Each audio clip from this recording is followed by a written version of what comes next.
Estamos na nossa casa de novo, né? Graças a Deus, depois de 2 sábados sem estar em casa, hoje é muito bom estar em casa, né? Deus é muito bom. Queremos agradecê-lo porque nossa igreja já está em condições de nós nos reunirmos novamente, amém? Pessoal aí de casa, na internata, feliz sábado. Vocês são bem-vindos também ao início da escola sabatina. Que Deus possa abençoar cada um de vocês também. Amém?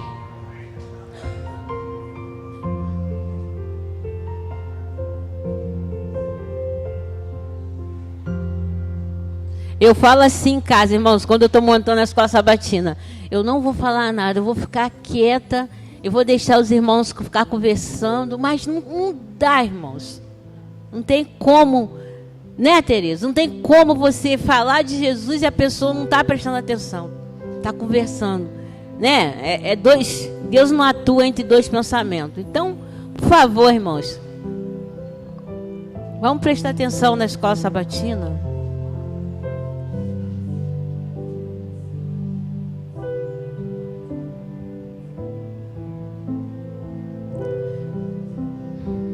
A lição dessa semana falou de perda, né? E o hino que nós vamos cantar agora, que é o 244, ele manda a gente contar as bênçãos. Se da vida vagas procelosas são. Aí eu fui lá na internet para ver o que é procelosa, né? E lá fala turbulência, né? Quando a onda está muito bravia. Isso aí é procelosa. Aí a gente, às vezes, quando depara diante assim... dessas coisas, a gente tende a desanimar. E a gente fica meio, né?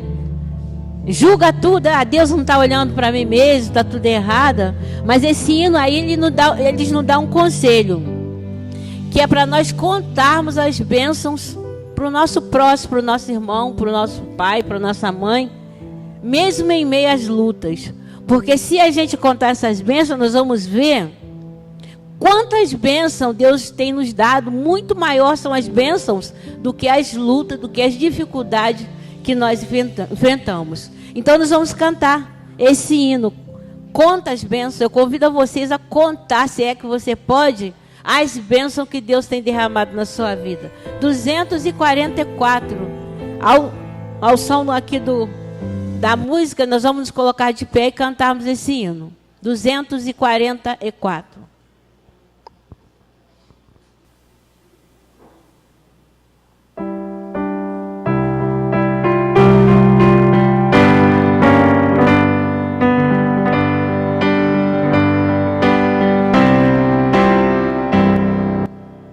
Se da vida as ondas procelosas são, se com desalento julga tudo mal, quantas muitas bênçãos dizes de uma vez, has de ver surpreso quanto Deus já fez. Quantas bênçãos, quantas são recebidas da divina mão. Uma, dizes de uma vez, has de ver surpreso quanto Deus já fez. Tens acaso mágoa triste eu tenho lidar, é a cruz pesada que tens de levar. Quantas muitas bênçãos não duvidarás, e em canção alegre os dias passarás.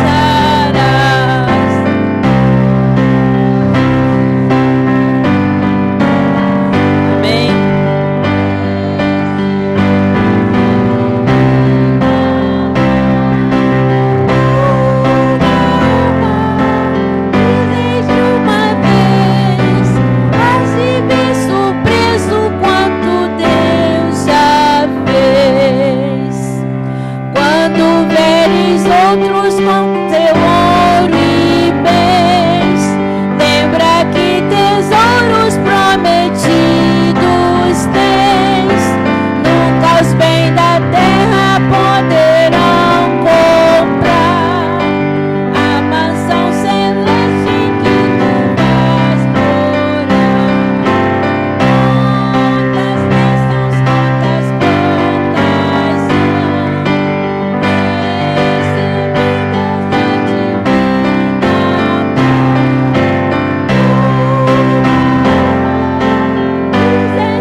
que chegaram a tempo para juntos começarmos a nossa adoração ao nosso Deus, também para a escola sabatina. Eu gostaria de dizer, primeiramente, rapidamente, que eu estou muito feliz de podermos estarmos aqui na casa de nosso Deus. A gente teve alguns momentos muito tensos, preocupantes, mas, graças a Deus, nós podemos estar aqui juntos na casa de Deus para nós adorarmos a Ele. E eu estou muito feliz por isso. E isso é uma bênção conforme nós cantamos. E para tanto, eu queria convidar todos os irmãos, aqueles que puderem, que se colocassem de joelhos para que nós agradecêssemos e reconhecêssemos a bênção de Deus em nossas vidas.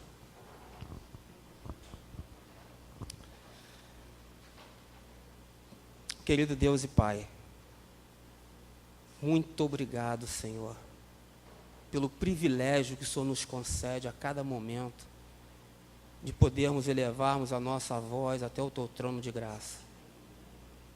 Muito obrigado, Senhor. É um privilégio também podermos estar aqui na Tua casa, juntos, como corpo de Cristo, para reconhecer a Tua grandeza e as Tuas maravilhas em nossas vidas. E podermos também Te cultuar aqui dentro da Tua casa, Senhor. É bem verdade que precisamos fazer algumas coisas, mas é muito bom estar aqui com o Senhor. E lembrei de uma passagem, Senhor, vindo para cá, que diz: alegrei-me quando me disseram, vamos à casa do Senhor. Eu estou muito feliz de estarmos aqui. Queremos te suplicar ao Senhor que o Senhor aceite a nossa adoração, aceite o nosso louvor, porque nós somos pecadores e falhos, mas nós queremos te oferecer o melhor possível. E que o Senhor olhe para a nossa adoração e o nosso louvor através de Jesus, para que o perdão chegue até o Senhor, porque Ele é o elo entre nós e o Senhor. Muito obrigado, Jesus, por isso. Quero te suplicar também as Tuas bênçãos por todas as pessoas que estão aqui, Senhor. Seus familiares, aqueles que estão a caminho ainda para Te adorar ainda hoje. Que o Senhor possa acompanhar, o Teu Santo Espírito possa acompanhá-los. Mas queremos te suplicar também, Senhor, que o Teu Santo Espírito passeie entre nós nesta manhã, nos orientando para a escola sabatina, reavivando aquilo que nós estudamos, para que nós possamos crescer cada dia mais na graça do nosso Senhor Jesus Cristo. Que o Teu Santo Espírito nos ilumine, nos capacite e que possamos pôr em prática. Muito obrigado mais uma vez por todas as Suas bênçãos em nossas vidas. Nós Te agradecemos tudo isso em nome de Jesus, nosso Salvador e Redentor. Amém, Senhor.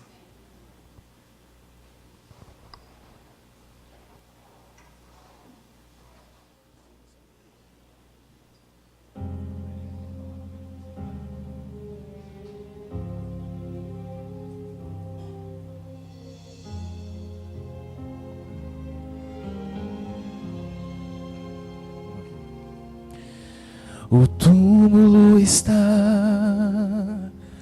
vazio. Maria logo percebeu aquele que ali dormia, do sono eterno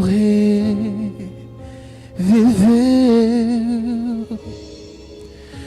Um anjo poderoso seu nome chamou, das cadeias da morte o libertou. E ao terceiro dia a promessa se cumpriu, e logo depois ao céu subiu.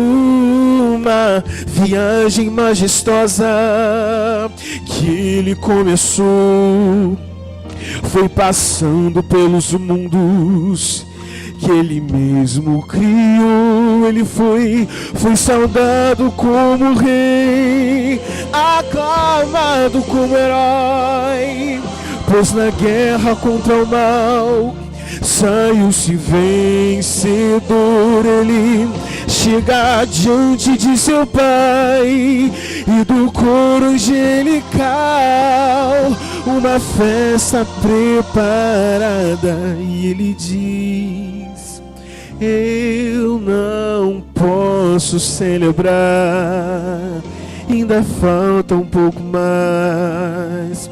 Muitos filhos tão queridos estão longe do lar, e comigo à mesa necessitam estar. Vamos juntos? Ainda falta você, louve, se entregar. Ainda falta você o aceitar, pois não foram em vão aqueles cravos nas mãos. Não, não, não. Falta você se decidir. Ainda falta você não resistir a tanto amor ao seu Senhor. A festa está preparada, só falta você. Amém. A festa está preparada, preparada, só falta você.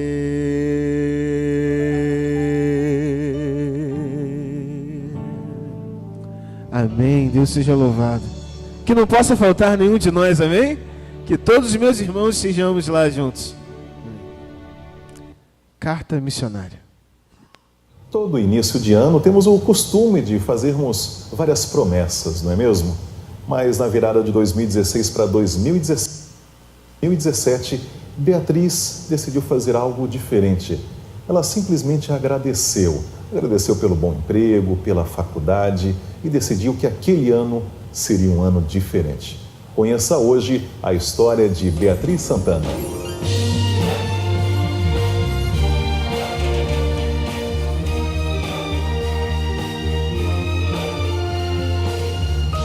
Informativo Mundial das Missões. Desejo para o Ano Novo. 2 dias depois do Ano Novo, Beatriz estava de volta ao trabalho, mas não se sentia bem. Estava exausta pela festa de fim de ano. Sua chefe, Ana Cristina, sentou-se ao seu lado, preocupada com o comportamento da funcionária, e mostrou um vídeo de um pastor falando sobre Jesus. Beatriz gostou e ela começou a receber mais vídeos de Ana Cristina, todos vindos da TV Novo Tempo. Por isso, abra o seu coração. Você pode conversar com Deus sobre tudo o que te incomoda. Você pode estar passando por um momento difícil na sua vida, mas creia, Deus vai usar a palavra dele para falar com você. Meu pai, ele teve esse problema com o alcoolismo. E aí, numa dessas, da gente morando junto, eu morava sozinho com ele, trabalhava o dia inteiro, cheguei em casa. E aí, numa dessas coisas, a gente acabou brigando. Foi uma briga, assim, que me magoou um pouco, comecei a chorar. E aí eu lembrei, naquele momento eu não tinha ninguém. Eu não estava perto da minha mãe, não estava perto do meu irmão, não estava perto de amigos, não tinha ninguém naquele momento para poder conversar. E aí eu falei, só me resta Deus. E aí eu abri o celular, o WhatsApp, e aí lembrei que a Ana me mandava esses vídeos.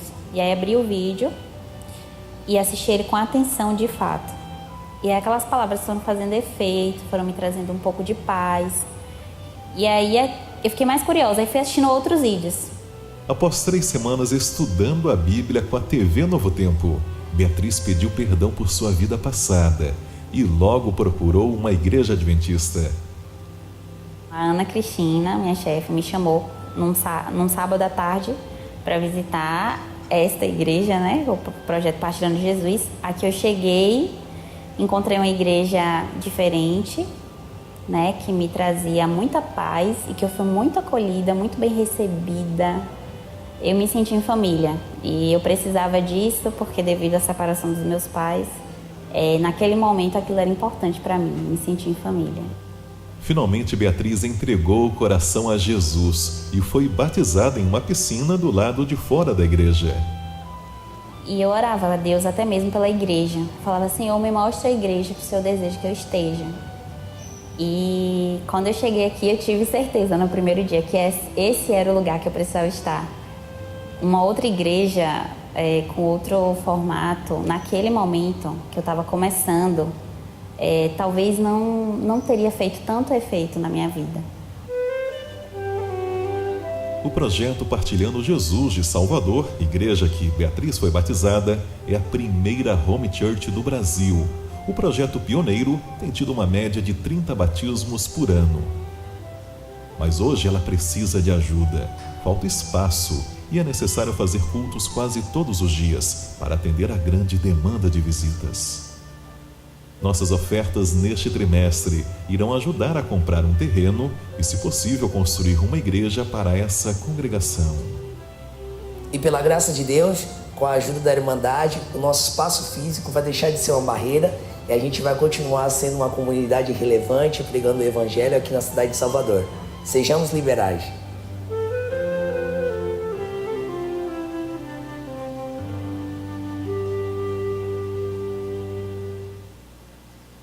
Como vocês estão vendo, né, o nosso informativo desse trimestre está ajudando que povo?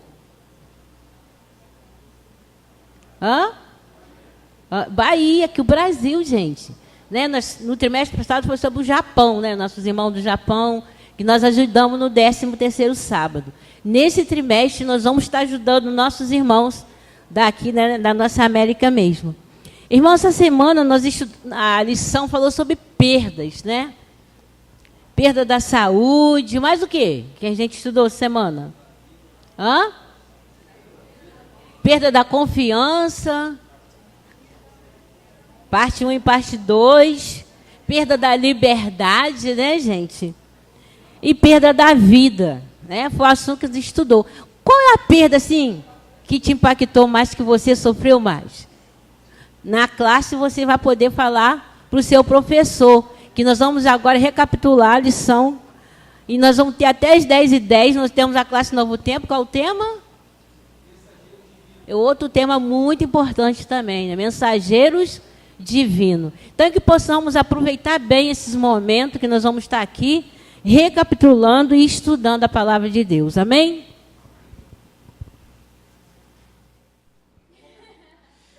E aí, amigos de casa, tranquilo? Vamos estudar a lição? Partiu, bora. Então, voltando para o nosso tema, pessoal. Considero tudo como esterco, nada é importante, nada é plausível quando a gente compara com Cristo. O que vocês entendem disso? Contextualize essa frase para mim. Vamos lá, vamos analisar ela. Fala aí, meu amigo, para o pessoal de casa ouvir também. Não que não seja importante, o sentido aí é que o valor é diferente, né? O valor de Cristo é sublime, é único, nada se compara com esse valor. Por mais que a gente tenha, ou que a gente goste, tem algum valor, sim, tem valor. Mas não se compara ao valor de Cristo. Acho que esse é o sentido da frase. Que não se compara. Então a gente está falando aqui de equivalência, em olhar uma coisa, em olhar em relação à outra, e aí quando eu analiso as duas coisas referente ao conhecimento de Cristo, nada se compara. Mas isso de forma prática não é um pouco difícil de ser entendido? Não é? Quantos aqui têm amigos ateus? Ateus. Quantos aqui têm amigos ateus? A galera que realmente não acredita em Deus.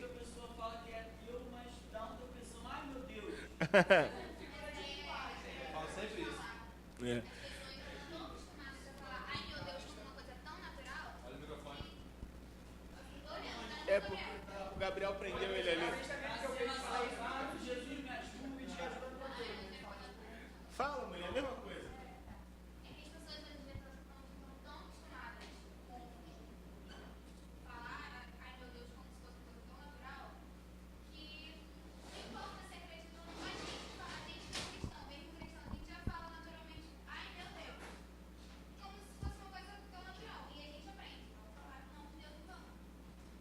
Entendi. Tá. Então, para essas pessoas que construíram tudo e quando às vezes... Assim, é porque o que acontece? A gente é um pouco... Eu me coloco às vezes no lugar dessas pessoas para poder olhar a visão cristã de Deus. Tipo assim, tudo está dando certo, amém, graças a Deus. Tudo está dando errado, é plano de Deus para a minha vida. Dessa forma, colocando por esse aspecto, não é muito fácil adorar um Deus, porque ele nunca erra. Porque se der errado, é porque ele tem um plano miraculoso, obscuro para a minha vida. E se dá certo, significa que ele está cuidando de mim. Como que a gente olha a Deus dessa forma? E a gente entra um pouquinho nesse tema do que Domingo falou. Domingo fala um pouco sobre a história de algumas pessoas que passaram por conflitos na Bíblia, tiveram dificuldade. Tudo bom? Eu nem te vi chegando. E para a nossa visão. Que passaram por dificuldades e pessoas que, na verdade, colocaram e depositaram tudo na mão de Deus. Eu quero fazer uma pergunta para vocês. Deus, a forma como ele agiu com Jó, a forma como ele agiu com algumas pessoas no cenário bíblico, a forma como ele permitiu que algumas coisas acontecessem. Eu tenho uma pergunta séria que pode abalar a fé de vocês. Deus, ele é manipulador? Ele usa a gente da forma que ele quer, como ele quer? Como é que funciona isso? Como que é essa relação de Deus conosco? Existe uma frase no filme do Batman vs Superman que eu assisti que diz assim: Deus, se ele é de todo poderoso, ele não pode ser de todo bom, porque se ele é de todo bom, ele não pode ser de todo poderoso. E essa frase, ela ressoou na minha mente e falei, interessante, serve para analisar.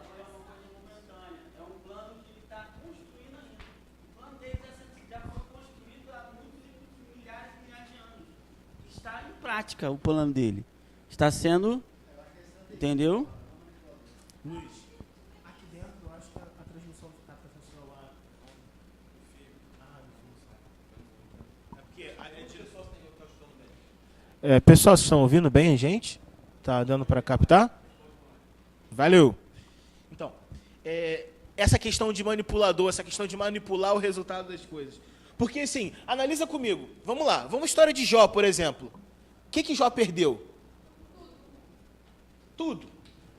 Filho, riqueza, saúde, tudo. E quando ele estava na merda, mal, vieram os amigos dele e disseram o quê? Amaldiçoa o teu Deus, eu falo alto, amaldiçoa o teu Deus e morre. E a mulher dele também falou, Senhor, meu marido, tá ruim para ti. E tudo isso porque, de alguma forma, em algum cenário, Satanás havia virado para Deus e falado, observaste, meu servo Jó, homem íntegro, fiel, temente a Deus, que se desvia do mal? Não foi um pouco de preciosismo da parte de Cristo querer usar um dos seus servos e usar do sofrimento daquele servo para, quem sabe, numa rixa com Satanás, provar alguma coisa? Vocês já pararam para pensar nisso? Eu quero que vocês se questionem. Quero que vocês se questionem. Deus, ele manipula as coisas e, de certa forma, ele nos usa de maneira um pouco inconsequente e permite que coisas aconteçam conosco simplesmente por preciosismo? Eu acho que nós todos somos criaturas feitas por Deus e nós que escolhemos servi-lo, nos dispomos a ser usados por ele para manifestar a sua vontade. Então, se Deus deseja, se é do interesse de Deus, me expor ao ridículo, semelhante ao que passou o Jó, para que a vontade dele seja glorificado, eu escolho aceitar isso. Então, Deus não está sendo autoritário, Deus não está sendo manipulador, porque eu me ponho nessa condição de servo, eu me submisso à sua vontade. Entendo. Ô, meu pastor, tudo bem com o senhor? E quando a gente olha aquela situação, né? Tinha uma mulher, né, endemoniada, tal, a filha da mulher estava endemoniada, e ela vem correndo para Jesus, né? Isso está o quê? No livro de Mateus 15, 22 a 28. E ela vem correndo para Jesus e fala assim, Jesus, eu preciso que o senhor ajude a minha filha. E ele vira para ela e fala assim, mas quer sentar? A expressão que ele usou, a analogia que ele utilizou foi o seguinte, foi mais ou menos assim, você quer sentar à mesa? Os cachorros não sentam à mesa com os donos. E aí ela, olha, mas nós nos alimentamos das migalhas que caem da mesa dos donos. O que ele quis dizer com aquilo? O que Jesus quis dizer com isso? Ele estava o quê? Testando a fé, provando a fé, ele estava usando desse quê manipulador, usando de... Porque a impressão que às vezes passa, isso aqui eu quero que vocês parem para pensar, é que as pessoas são forçadas a uma situação, e são forçadas ao limite, e quando elas chegam no limite, é que a misericórdia de Deus aparece. Por que trabalhar dessa forma? O que vocês entendem disso? O que dava pra pegar dessa parte também, que Deus não, como fala isso, Ele não usa a gente como peões no jogo, mas Ele tem seu plano para cada um de nós e Ele coloca na hora certa, mesmo que nós passamos por certo sofrimento, como o Lázaro, ou a menininha que morreu. Deus poderia ter ido na hora que a mãe dela veio chamar. Pô, minha filha tá doente, vai lá curar ela. Mas Deus esperou, assim como Lázaro. Ele só foi depois que ela já tinha morrido. Mas não foi para fazer a família sofrer. Não foi para deixar todo mundo triste ou, sei lá, fazer com que todo mundo pensasse que ele não era bom, que ele não iria lá curar ela, que ele estava ocupado pensando em outras coisas. Mas ele queria colocar um plano em prática, mostrar que ele não era só um homem. Ele também fez isso com Jó, quando ele usou Jó para mostrar para Satanás que, mesmo que nós não saibamos do seu plano, nós somos fiéis a ele. Mesmo que a gente não tenha consciência do que está acontecendo, nós temos fé que vai acontecer, porque ele cuida da gente. Entendi. Até que ponto? E eu estou aqui hoje para questionar vocês. Eu quero que todo mundo se questione e faça as perguntas que alguém um dia faria para você. Um dia faria para você. Quem quiser fazer pergunta, faz também, que a Bia responde aqui, pessoal. É o seguinte, vocês já se questionaram a forma como tudo isso ocorre, o conflito cósmico? Eu quero fazer uma pergunta. Por que será que Deus, ele espera esses momentos de diversidade? Por que será que ele espera aquela grande súplica, aquela contrição? Ele espera... Você está no limite para ele poder intervir. Porque se ele é amor, se ele é misericórdia, por que você tem que ficar... Às vezes a gente fica tão mal. Por que a gente chega no fundo do poço? Toma aqui. Deus só pode agir na vida da gente a partir do momento que a gente permite que Ele o faça. Quando você tem um profissional de saúde e esse profissional vê alguém tendo um ataque epilético, não um ataque epilético, mas passando mal num shopping center, por exemplo, mesmo que aquela pessoa tenha todo o conhecimento, todo o equipamento e toda a disposição para ajudar essa pessoa que está passando mal, ela só pode tomar alguma atitude em relação àquela pessoa a partir do momento que essa pessoa permite. Essa pessoa não pode iniciar nenhum tratamento sem o consentimento da pessoa que está passando mal. E nós agimos da mesma forma com Deus. Deus só pode agir na nossa vida a partir do momento que eu peço a Ele, a partir do momento que eu suplico a Ele, que eu chamo a Ele, que eu convido Ele para atuar na minha vida. E como transformar isso de maneira prática nos momentos de perda da vida? Vamos supor assim, existem situações remediáveis. Alguém está doente. E aí eu vou lá, oro a Deus, e eu clamo por Deus, e eu clamo por misericórdia. Mas eu quero colocar, por exemplo, a situação de Jó. Jó não só ficou doente.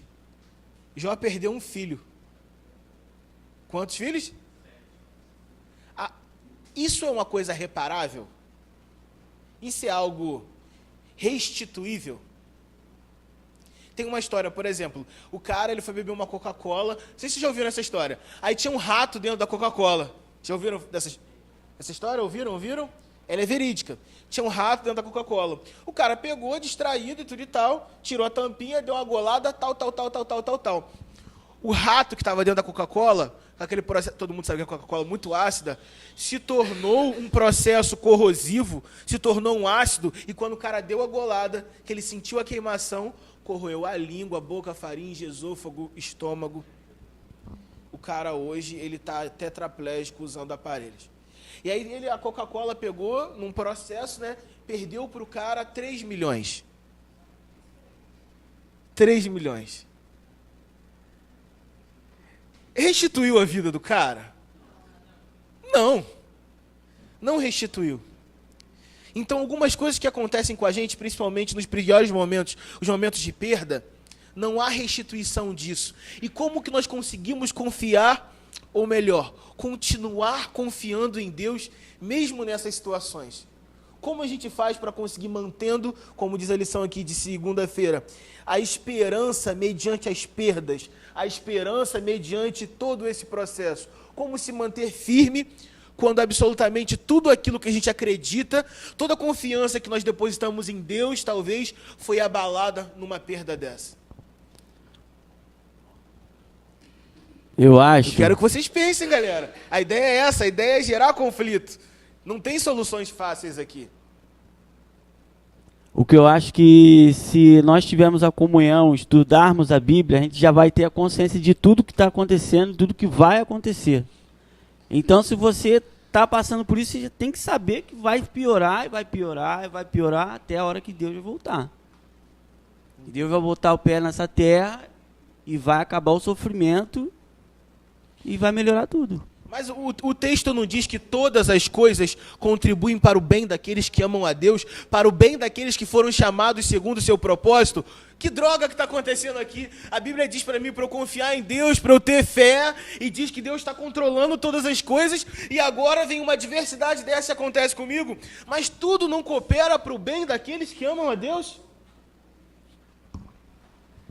Mas a gente vive num mundo de pecado. Não tem como as coisas serem perfeitas. Não é só ali o fator Deus. Tudo tem influência. O que a gente come, o que a gente bebe, com quem a gente vive. Alguém pode sair na rua ali e levar um tiro e acabou. Mas Deus permitiu. Deus permitiu, mas é um mundo de pecado. E a gente vai viver com isso até a consumação dos séculos. E aí sim, a gente vai ter um mundo onde tudo coopera para o bem daqueles que amam a Deus e se guardam segundo seus propósitos.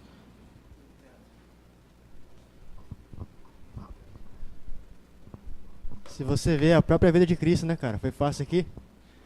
Cristo andou feliz aqui o tempo todo? Não, ele sofreu, né? Ele falou, no mundo tereis aflições, tem de bom ânimo. Ele nunca falou que seria perfeito aqui. Tudo seria bom, tudo daria certo. Sempre foi dito que nesse mundo a realidade é essa, para todos. O próprio Deus sofreu aqui de alguma forma.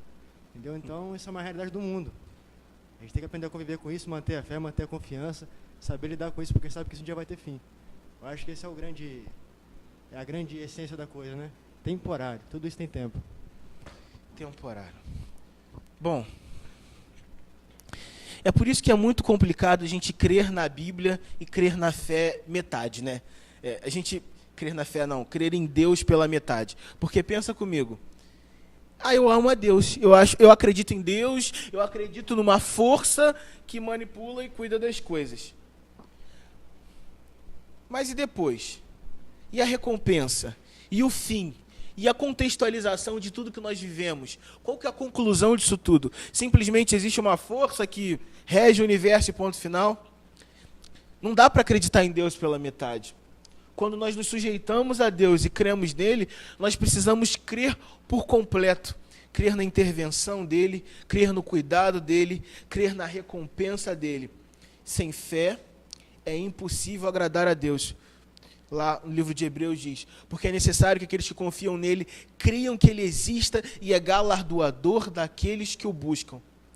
A Bíblia me estimula a acreditar que existe um galardão, e no sentido de galardão no dicionário quer dizer uma boa recompensa. Existe uma boa recompensa para aqueles que creem e depositam suas confianças em Cristo. A Bíblia me estimula a confiar, a Bíblia me estimula a crer, mas em alguns momentos eu não consigo enxergar isso. E como eu lido com as perdas? Vamos lá, vamos criar uma situação problema aqui, uma situação prática bem complicada. Me digam, alguém que vocês amam? Alguém? Pai, mãe, filho? O que é mais difícil de perder? Diz aí. Oi? Mãe. Beleza. Então vamos criar uma situação bem complicada. Nós temos uma casa em que o pai abandonou a família. E nós temos uma mãe, e essa mãe tem 4 filhos. São crianças pequenas, o mais velho tem 12 anos de idade. E ela cuida sozinho dessas 4 crianças. E aí essa moça, ela é acometida de uma doença e ela morre. E todas aquelas crianças passam por uma situação muito adversa. Como enxergar Deus, como lidar com a perda, como lidar com o ódio, com o rancor, com a frustração, com a decepção. Como que a gente lida com uma situação em que aos nossos olhos humanos ela é completamente injusta, ela é completamente fora do que deveria acontecer. Como a gente lida com os olhos humanos, como a gente se restitui, se recompõe dessas situações de completa injustiça aos nossos olhos. O natural é pensar que Deus abandonou essa família, né? Que Deus não está olhando para essa família. E, na verdade, o que a gente tem que perceber é que existe sim, Deus colocou sim um recurso, uma salvação para essas 4 crianças, que são os seus filhos, que são a sua igreja. Porque esse é um dos papéis da igreja, é cuidar dos órfãos, das viúvas. Não é só fazer programa evangelístico na praça, não é só fazer postagens bonitas no Facebook, é cuidar dos seus irmãos, independente se eles creem ou não em Deus, independente se eles aceitam ou não o sacrifício de Jesus, querem ou não o céu. Deus não especificou nada disso. Deus falou para mim o seguinte: olha, ide, pregai e fazei discípulos por todas as nações. Beleza, mas é para fazer isso e mais o quê? Demonstrar o amor, demonstrar a compaixão, mostrar que o Deus misericordioso não abandonou aquelas pessoas. Ele botou outros seres iguais a eles para que cuidem e mutuamente se encontrem.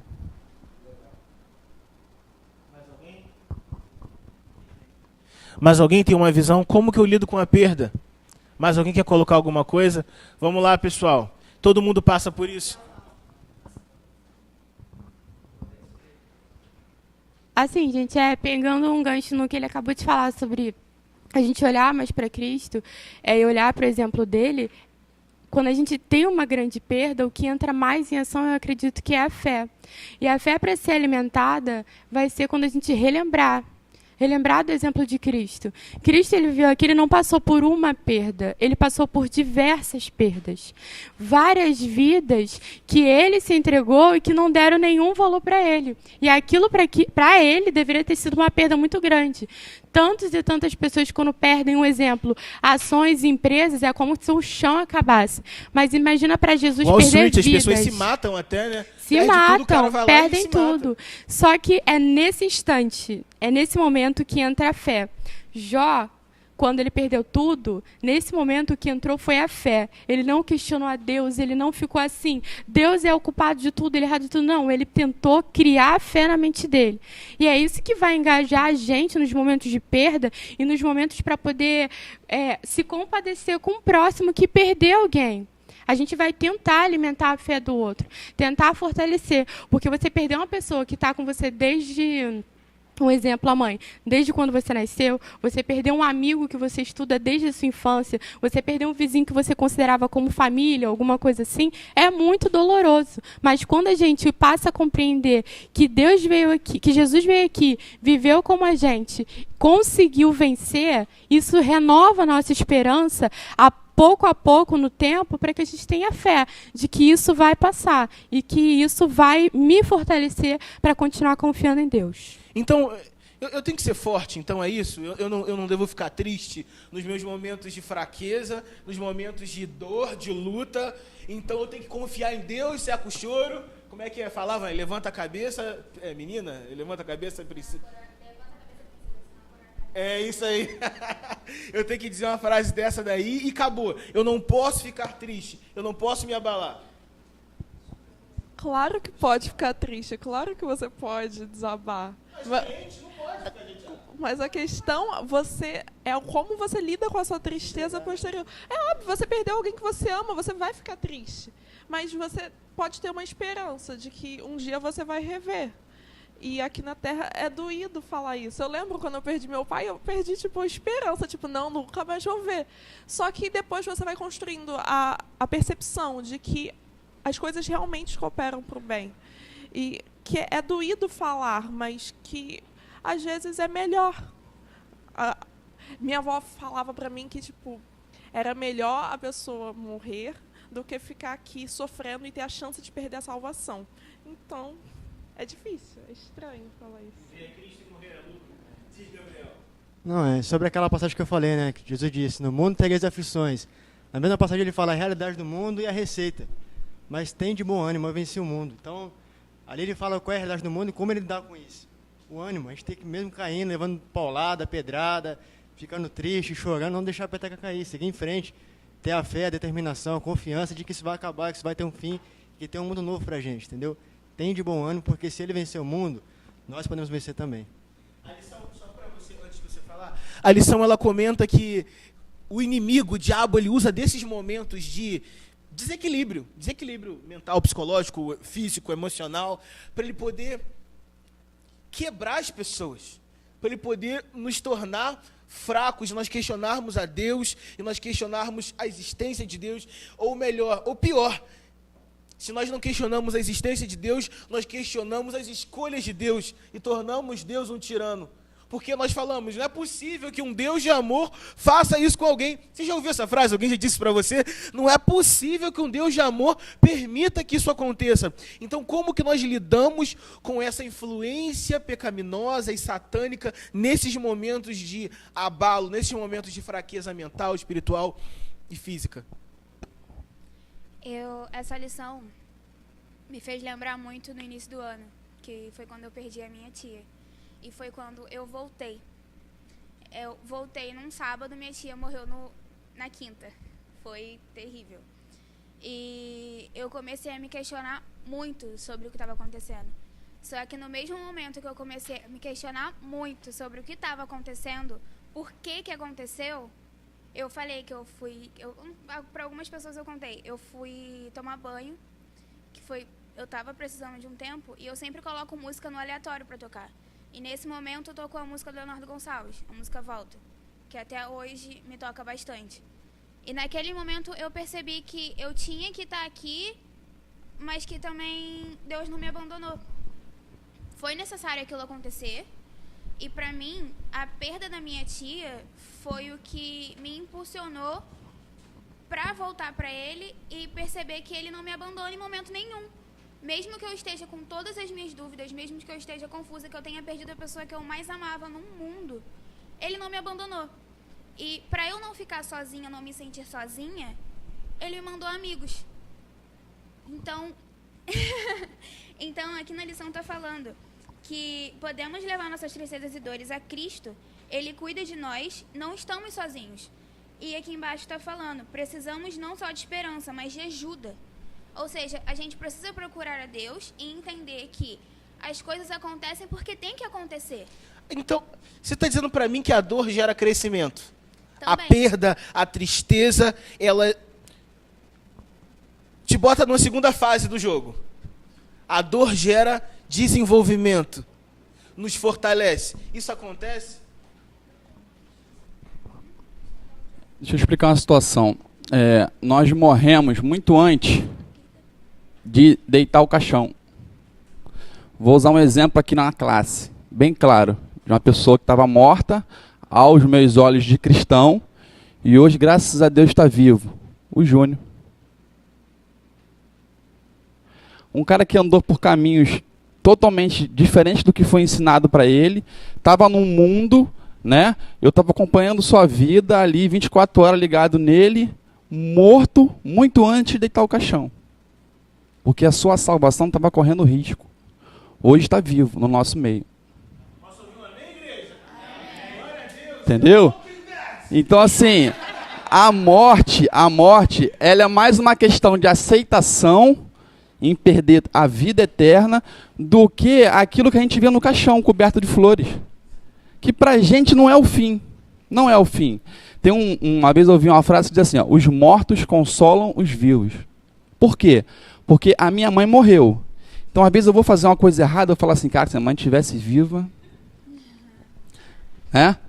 Então, assim, é um consolo para mim, né? Eu hoje, eu vivo em momentos de orações da minha mãe que já morreu. Tá entendendo? Então, assim, eu vivo na bênção de uma oração da pessoa que já morreu, né? Então, aquela música diz, tem alguém orando, eu posso sentir. ela reflete isso que a gente está vivendo. Isso que a lição fala, é claro. Porque a lição tem um momento que ela fala que quando nós...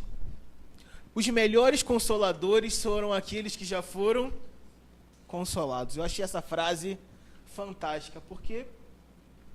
Que droga. Como que você pode pegar uma experiência de vida, um consolo de alguém que nunca sofreu, de alguém que nunca viveu nada? Sabe, a mesma coisa, tipo assim, você tá triste aqui, chateado, aí chega uma criança de 10 anos pra você, a vida é difícil. Tipo, como?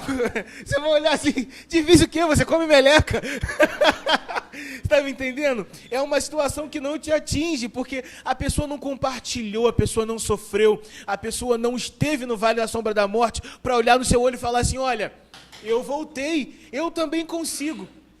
E agora eu pergunto para vocês, dentro desse cenário de que é necessário uma capacitação para ser um consolador, para ser um apoio, para ser um cristão que auxilia, para ser um cristão que ajuda, eu pergunto, é por isso que Deus permite que a gente sofra? E se Deus permite que a gente sofra por isso, a minha pergunta é a seguinte, isso não deveria ser facultativo, não deveria ser opcional? Não deveria dizer tipo assim, Senhor, ok, mas isso aqui eu não quero, isso aqui eu quero. Será que se torna invasivo da parte de Deus trazer sobre nós provações que aos nossos olhos excedem as nossas capacidades?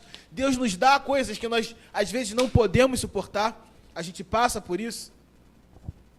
Fala pra mim, jovem.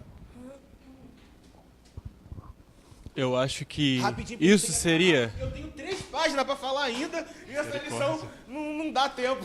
Acho que seria como os dons. Os dons de cada um. Deus nos dá dons separados, certo? Uhum.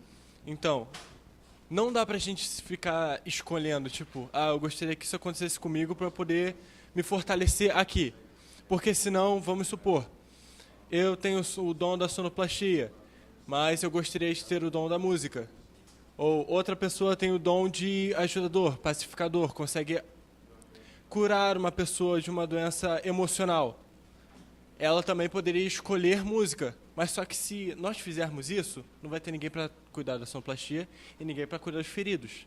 Então, ele não coloca simplesmente, vai lá, você quer ser bom com isso, então vai nisso. Ele prepara cada um com a dificuldade necessária. Capacita os escolhidos. Exato. Para você poder ajudar outra pessoa no futuro. Para você poder também ser a mão ajudadora de alguém que vai cair. Você está dizendo para mim, então, em outras palavras, que todo mundo na igreja é igual. Que Deus, em um momento, ele pode me usar para ser pastor, no outro momento, ele pode me usar para ser diácono, no outro momento, ele pode me querer em cargo nenhum, auxiliando as pessoas na rua, nos hospitais. Você está dizendo, então, que quando eu me coloco na mão de Deus, ele pode me colocar em diversos lugares diferentes? Não. Não. Explica para mim. Como eu tinha dito, ele auxilia você e te capacita. Uhum. Algumas pessoas, sim, ele vai dar mais capacitação. Ele Sim. vai querer que você haja em mais de uma área. Mas ele também sabe o que você pode aguentar. Se você só pode aguentar uma coisa, ele só vai te dar aquilo. Outra pessoa pode ter o emocional mais preparado. Pode suportar mais coisas. Então ele coloca mais coisas para ela não se desviar. Porque, Entendo. como a gente sabe, os cargos na igreja não só te colocam em ação, mas te ajudam a continuar na igreja. Continuar fazendo a obra dele te ajuda a ficar com ele. Então eu acho que, mesmo que você sofra a morte de alguém que você gosta muito, não é em vão. E quando aparecer alguém para te ajudar, aquela pessoa não está lá só para te ajudar. Ela vai estar lá para te mostrar também como se faz. Porque ela não é a única pessoa que vai ver alguém triste, você também vai ver. E aí você vai lembrar dela ajudando você e vai poder ajudar uma pessoa. Entendo. Então, nada de conversa paralela. Pega o microfone e fala no microfone. O que a gente tem que entender é que depois da entrada do pecado, a perda ela é algo comum. Seja em qualquer âmbito da família, qualquer âmbito da nossa vida. Seja na família, seja no emprego, seja entre amigos, a gente vai perder. Né? Às vezes você vai perder não por mal. Vamos supor, troca de pastor, é uma perda. Né? Você acostuma, você está ali, e daqui a pouco o pastor vai, vem outro, você tem que se acostumar com isso. Algumas pessoas têm mais dificuldade em se acostumar, mas é a função. Um amigo, quando ele vai para uma faculdade, ele vai ficar distante de você. Talvez você vai ficar aqui, ele vai ficar... A perda, ela é normal. A questão é que a gente vai amadurecendo à medida que a gente vai perdendo algumas coisas. A perda, ela nos amadurece. Quando a perda é iminente, a gente costuma dar mais valor àquilo que a gente tem? Não é... Eu quero levantar uma questão, porque uma moça aqui fez uma menina, Thaís, fez uma pergunta aqui para a gente no Facebook sobre aquela primeira situação, problema que a gente colocou da mãe que perdeu, dos filhos que perderam a mãe naquela situação. Com quem que essas pessoas podem contar agora? Como que a misericórdia de Deus pode abraçar essas pessoas? A Thaís fez essa pergunta e eu quero que vocês tragam uma solução para ela. Uma criança de 4 anos perde a mãe e é criada com outro irmão de 12. Tem uma frase que está até no meu WhatsApp, que é da Ellen White, que ela fala: somos transformados pela contemplação. Existem muitos exemplos, até acho que no Brasil até mais, de crianças que perdem os pais e tem sempre os irmãos. Tem sempre o mais velho e o mais novo. E o mais velho, ele toma para si essa responsabilidade. E ele tenta passar para aquela criança tudo que ele aprendeu com os pais. Só que é muito complicado uma criança de 12 cuidar de uma de 4. Só que com o que foi mostrado para ele contemplou não é tipo, ele teve aquela experiência que não foi boa. Só que ele tenta de todas as formas possíveis passar uma experiência diferente para o irmão. Porque ele sente aquela responsabilidade, mesmo ele tendo apenas 12 anos, ele sente aquela responsabilidade de que precisa marcar no irmão o que ele teve. Marcar aquele amor, as coisas boas que ele aprendeu com a mãe e com o pai, ele quer marcar no irmão dele aquilo. Vai ser difícil. Deixa eu contextualizar. Nós vivemos num mundo de pecado. O pecado, ele foi opcional ou não? Fala aí, galera. O pecado foi opcional ou não? Foi. Livre-arbítrio. Deus nos concedeu o livre-arbítrio. Com o livre-arbítrio, nós escolhemos o pecado. O pecado traz suas consequências. Um mundo completamente fora do compasso. Se Deus, como ama todos os seus filhos, se Deus, como ama todas as pessoas, como tem misericórdia de todos nós e nos enxerga todos como iguais, se Deus livrasse todos nós de todas as provações, de todas as adversidades, livrasse e cuidasse de tudo, ele estaria ou não interferindo no nosso livre-arbítrio? Estaria. É porque ele deu o livre-arbítrio, ele te deu a opção de escolher, você faz a sua escolha. Mesmo com o pecado no mundo, tem o bem, tem o mal. Um mundo pecaminoso gera consequências. E o fato de que algumas coisas acontecem não necessariamente tem a ver com que Deus queria que aquilo acontecesse. Deus permitiu porque dentro desse contexto de pecado, dentro desse contexto de problemas que nós mesmos escolheram, coisas acontecem. Não teria como Deus nos proteger de todas as situações, porque para isso o mundo precisaria ser perfeito. E Deus estaria interferindo no nosso livre-arbítrio, no nosso poder de escolha, de fala. Deus é bom, mas ele é justo. Acho que assim, hoje... Vamos fechando, pessoal, vamos levantando. Acho que eu vivo mais no âmbito educacional, né? E aí, o que a gente tem visto muito é que as crianças não sabem lidar com frustração. Elas não sabem ouvir o não. E aí a geração tem sofrido por culpa da superproteção. Antigamente, quando a minha professora falava, você tirou 5,5, eu chorava, bebê. Estudava. Na realidade, eu não tirava 5,5. Hoje em dia, os pais vão lá e vão questionar os professores, por que você deu 5,5? Eu estudava dia e noite, eu batalhava, gastava meu tempo focada para estudar, para tirar uma boa nota, porque eu sabia que a consequência seria uma boa nota e eu ia ficar feliz. Meu professor ia ficar feliz, minha família ia ficar feliz. O que acontece com a gente? Se Deus nos super protegesse, quem seríamos de nós? Então, a gente precisa aprender a lidar com a frustração, de ouvir o não de Deus. Um sim, um espere, porque às vezes o não de Deus não é um não, é só um espere. Agora não, agora você não tem capacidade de lidar com essa bênção, porque você é imaturo. Mas eu vou te ensinar. Aí vai vir a aprovação. Mas, às vezes, a gente não tem a maturidade espiritual, emocional para lidar com bênçãos. E aí a gente vai ser trabalhado, porque a gente vai lidar com as consequências das nossas escolhas. É igual, hoje eu vejo as crianças brigando lá por umas besteiras. Eu falo assim, eu deixo elas desabafar, porque na mentalidade delas é importante elas falarem. Ouço, converso. Aí eu falo, gente, quando vocês crescerem, vocês vão ver. Vocês vão despertar. Vão valorizar que aquelas briguinhas entre amigos... Tudo era importante, era passageiro. Né? Mas vai aprender a valorizar. Então, acho que tudo que a gente vive aqui é uma questão de aprender. Gente, é o seguinte, nós não podemos nos conformar com esse mundo. Aqui não é a nossa casa. Droga, não é. Não é. A gente não pode estar conformado com isso aqui. O mundo está ruim, o mundo está com adversidade, o mundo é injusto, o mundo é perverso. Glória a Deus, amém. Porque você não tem que se sentir confortável num lugar que não foi feito para você. Nós precisamos almejar a Cristo, precisamos procurar a Cristo, precisamos buscar a Cristo, precisamos encontrar em Cristo a esperança de um mundo melhor. Esse é o propósito de Cristo para cada um de nós. Que hoje, galerinha, a gente possa sempre... Enfim, tinha coisa pra caramba para falar da lição que não deu. Muita coisa, por isso você tem que estudar a lição em casa, não dá tempo mesmo.